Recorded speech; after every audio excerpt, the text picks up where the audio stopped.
everyone, it's Sevi. Welcome to my guide on Kaeya. Despite being a free starter character and facing tough competition in the roster of many other strong Cryo characters, Kaeya has remained a reliable and solid 4-star unit. So in this video, I'll discuss Kaeya's kit, how to best build his artifacts and weapons, and what teams he works well in to help you unlock his valuable free-to-play potential. Let's get started. Kaeya, Knight of Favonius. Please allow me to join you on your journey. Kaeya is a cryo unit that mainly functions as an off-field quick swap burst DPS, and his presence as a cryo applicator and battery is valuable for cryo-based teams. Moreover, there are also teams where Kaeya can be played as an on-field carry too. However, it's generally the case that your team might have a better on-field unit, which makes Kaeya more often delegated to an off-fielder role. Kaeya has a very simple yet useful kit. Let's go through his talents to better understand his capabilities. Kaeya's normal attacks are a 5-hit sequence. The 5th hit makes him teleport behind the enemy before dealing the blow, but this can be blocked by large enemies, shielded Mitaturals, and the like. Kaeya's normal and charged attack multipliers are actually relatively high and can be optimized for damage by using certain attack strings. In general, 2 normals, then a charged attack is a top recommended optimal combo, but there are other factors to consider. With this, he can act as an on-field damage dealer, whether through dealing physical damage or with a teammate's elemental infusion. If you're interested in building him as a physical DPS, I'll have more on that later. But for now, let's continue with his cryo abilities, which I consider to be his more valuable aspects and strengths to lean towards. Kaeya's skill creates a blast of cryo in front of him, which deals cryo damage, applies cryo, and generates 2 or 3 cryo particles on hit. All in all, it's a very straightforward ability. Some notable things is that it has a stronger than average cryo gauge, making it good for shield breaking. If you also want to create an infinite ice bridge, Kaeya's skill is perfect for that. And it has a short cooldown of 6 seconds, which means potentially more frequent cryo application and particle generation, making Kaeya a pretty great cryo battery too. In relation, Kaeya's first Ascension passive allows his skill to regenerate HP equal to 15% attack with every enemy hit. The more enemies hit, the more he regenerates. This is a relatively minor but still welcome way of granting Kaeya a self-sustaining survival utility. Then his 4th Ascension passive lets his skill generate up to 2 additional cryo particles when it freezes or hits frozen enemies. This adds more battery utility for Kaeya, whether for his personal energy needs or batterying teammates. Kaeya's skill may be simple, but its combination of cryo application, battery, and survival utility makes it a good skill nonetheless.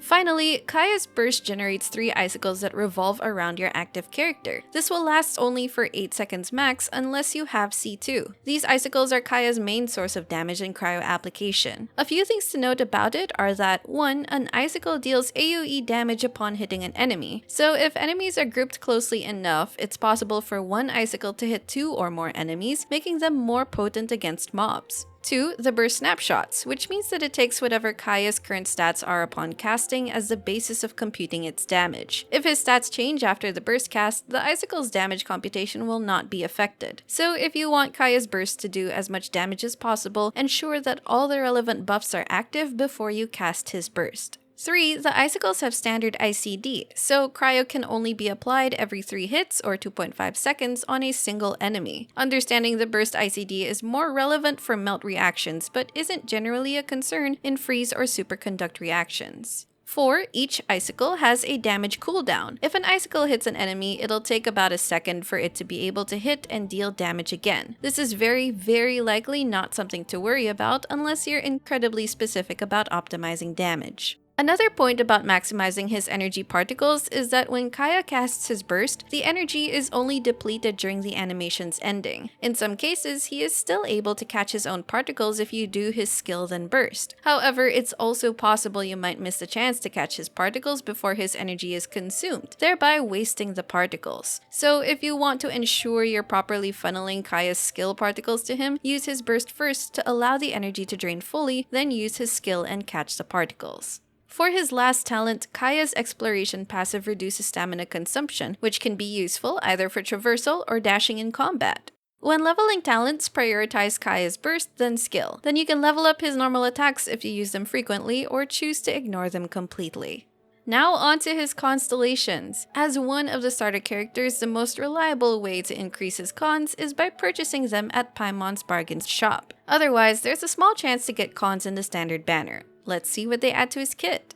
C1 increases the crit rate of his normal and charged attacks by 15% if Kaeya hits enemies affected by a cryo aura. This includes frozen enemies. If Kaeya is assuming an off-field role, C1 won't really see that much use, but if he's attacking on-field, you can get more mileage out of it. C2 is one of Kaeya's best constellations, as it allows you to extend his burst duration up to a maximum of 15 seconds by killing enemies while it's active. This means more damage and cryo application over time. Note as well that Kaeya does not have to be on field, nor does he have to deal the killing blow. So long as it's active and your team kills enemies, the extension activates. However, this can be situationally a very useful or entirely useless constellation. It's useful if you're facing a lot of enemies to kill, but useless if you're up against a single boss. C3 increases his skill level by 3. C4 gives Kaeya the ability to generate a cryo shield if his health falls below 20%. This is a minor emergency measure that might have some use every now and then. Unfortunately, it has a very long cooldown of 60 seconds, and if an enemy hit one-shots him, the shield will not prevent his death. Also, the shield isn't transferable to other characters, but Kaeya will retain it even if he swaps out and in. C5 increases his burst level by 3, and lastly, C6 makes Kaeya's burst generate 1 more icicle and 15 energy upon casting. This is an amazing final constellation as it essentially improves his damage potential, cryo application, and lowers his ER needs, allowing you to focus on more offensive stats. To summarize, C2 is the best early constellation to target, and for me, it's worth spending the star glitter to guarantee it. From there on, you can keep on buying his cons as a long-term project, or just hope you get lucky on your standard banner wishes.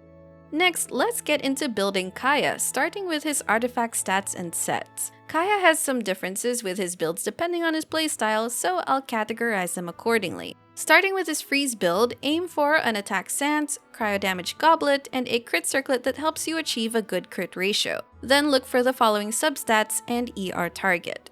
But Kaeya's circlet and substat preference can vary depending on his artifact set, because with a 4-piece Blizzard Strayer set, which is his best in slot for freeze teams, he virtually gains a 40% crit rate boost against frozen enemies. As such, you want to focus on crit damage stats for his circlet and substats. His other viable sets for freeze teams, or as a general off-field cryo unit, are the 4-piece Noblesse if you want Kaeya to give an attack buff to other teammates to boost team DPS. Just note that multiple Noblesse effects don't stack, so ideally, Kaeya will be the only one using it in the team if ever. The 4-piece emblem is also viable if you need the extra ER, but because Kaeya has lower ER requirements in freeze teams, this set on him will usually output very similar damage as the 2-piece combos of the following sets. At least with 2-piece combos, it's easier to get better substat pieces.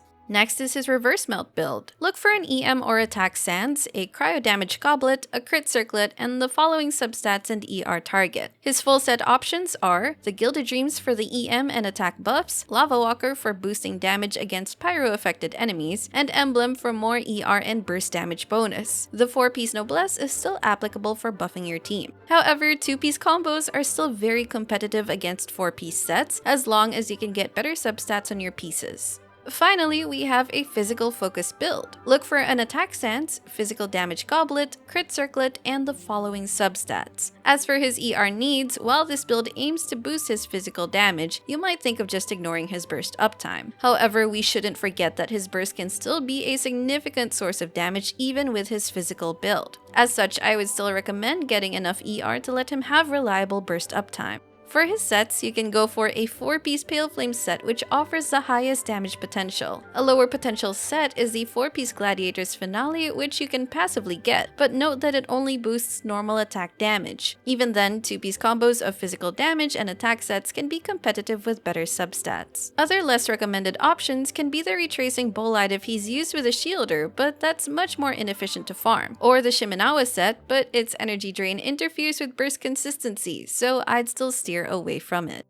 Now let's list down his weapon recommendations for different investment levels and builds. Since there are a lot of options, I'll flash a list on screen that you can pause to read, and I'll just summarize and give special mentions where applicable. There are loads of free-to-play swords for Kaeya with their situationally useful stats or passives. For the best general free-to-play option, the Ishin is an amazing all-around sword for any of his playstyles that can even compete with 4-star gacha choices. Also, note that some weapons, particularly the Iron Sting or Prototype Rancor, are only recommended for specific build playstyles. Kaeya also has various gacha options. EM weapons or Lion's Roar are recommended for a melt playstyle, Favonia's sword addresses all of Kaeya's ER needs while making him a better battery, and the Black Sword is available for Battle Pass spenders. But again, the Ishin sword is free and competitive if you don't have these. If you want to spoil your Kaeya, he also has a lot of 5-star sword options. The crit and attack weapons are focused on outputting high personal damage. Niche options are the Freedom Sworn for its EM substat and team buff passive, or the Aquila Favonia for a physical build.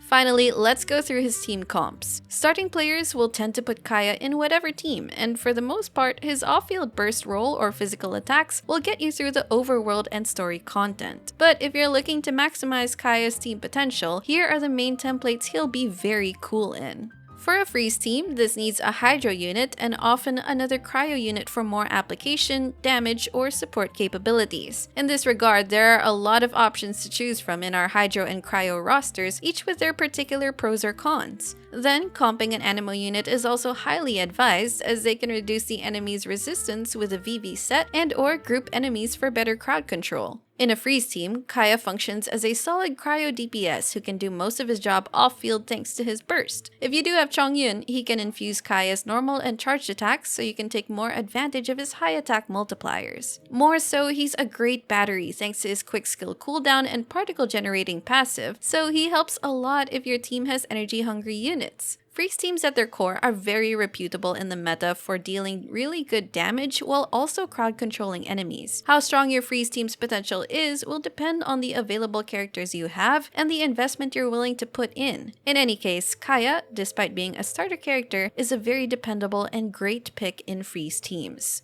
Although Cryo does not react with Dendro, using Freeze and Bloom-based teams is a great form of crowd control nonetheless. Dubbed as Fridge, these teams have a Dendro, Hydro, and Cryo unit at its core. Kaeya is a good Cryo option for these teams with his off-field burst. This freezing mechanic can even be applied for Bloom's sub-reactions. Adding an Electro trigger like Kuki or Raiden that can reliably trigger Hyper Blooms in a Fridge team will result in what's dubbed as a Hyper Fridge team. Or adding a Pyro trigger like Toma can do Burgeons instead, nicknamed Oven, for the additional freeze and melt reactions that will take place.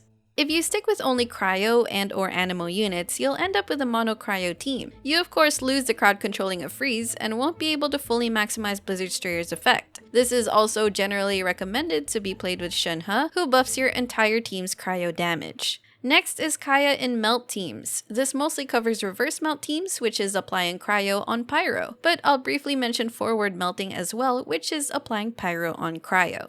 Kaeya in reverse melt teams mainly involve having units that consistently apply Pyro for Kaeya's Cryo abilities to trigger reverse melt on. There are a few templates that allow for this. First is the traditional Bennett and Xiangling combo. Xiangling deals a lot of Pyro damage, but more importantly, is able to apply Pyro fast enough for Kaeya's icicles, while Bennett's buff can be snapshotted by both of them. The fourth slot can be filled in by another Cryo unit that can also trigger reverse melts off-field. The most popular option is Rosaria for a 4-star team. Chongyun is also another 4-star alternative, or there's Shenhe as a 5-star option. The second variant is a burn melt team wherein the burning aura is maintained instead of using Xiangling. However, this is generally recommended with Nahida thanks to her skill's mechanics to reapply Dendro fast enough off-field. Bennett is still the top recommendation as the Pyro applicator. You'll want to frequently use his skill and reapply Pyro. If Bennett is C6, then that's more helpful as any melee character can now apply Pyro. Another option for sustained Pyro is to use Bennett and an Animo unit that can apply Pyro. One example is the Sunfire combo of Bennett and Jean, which rapidly swirls Pyro onto the enemy so that Kaeya and another Cryo can reverse melt. However, if you have 2 Cryo units on the team to reverse melt, it can be harder to maintain a Pyro aura or make rotations where you can maximize the VV's Cryo resistance shred uptime. On the other hand, Kaeya can be used to help enable a pyro unit to trigger forward melts instead. However, due to how forward melt gauges work, this is harder to execute, and since one cryo applicator is generally not enough for consistent forward melts, it's likely necessary to put in another cryo unit or an animo with an infusion ability. Then, if you combine Hydro and Cryo in a melt team, your Pyro unit can trigger a combination of melt or vaporize on frozen or Hydro-affected enemies. Just note that this doesn't work with Pyro units that do blunt damage, since they will shatter frozen enemies instead of melting, or if the enemy cannot be frozen like most bosses. Finally, let's talk about Kaeya in physical teams. Kaeya's cryo element is convenient for physical teams, as you just need an electro to work with Kaeya and trigger superconduct, which lowers the enemy's physical resistance. There are many options for that with their own pros and cons, and you generally want an off-field electro to work alongside Kaeya's on-field playstyle. Once you have that superconduct core, there are 2 flex slots. There are many possible variations here, so you'll generally fill these slots with combinations of buffers, healers, shielders, and off-field DPSs, depending on what you have. The important thing is that they won't interrupt with superconduct and Kaeya's physical damage. Mika is also an upcoming physical buffer, and he should be a nice fit to boost Kaeya's damage. Alternatively, Kaeya doesn't have to be the main on-field damage dealer, as he can be the one helping trigger superconduct while mostly being an off-field support and damage dealer.